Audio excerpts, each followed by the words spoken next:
Hey, I'm Jason. I'm a guest preacher in different Christian communities almost every week. And everywhere I go, I see images of Jesus of Nazareth, that radical first century peasant who started a movement that changed the world. These images often form the core of a Christian identity. And these images tell stories.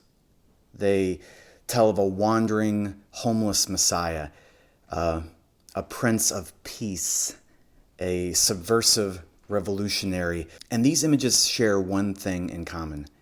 They are overwhelmingly, almost exclusively, white. Just like me.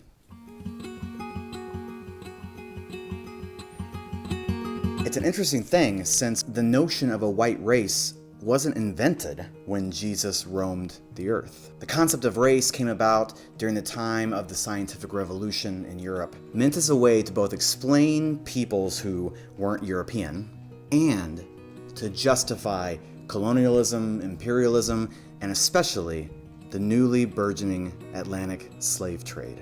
All of this was done with a very specific lens, that of European domination. Now, this concept of whiteness, it's damaging because we live in a time and place when whiteness and all its violent cousins, white privilege, white supremacy, are on full display. And when the Son of God, who Christians believe is God made flesh in this world, is depicted as white, we have a problem.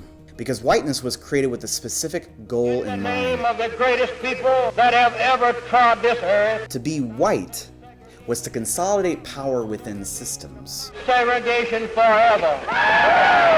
Codify a structure that divided people based on a pseudoscience. It was to make sure that power and privilege went to a certain group of people. It was about resources.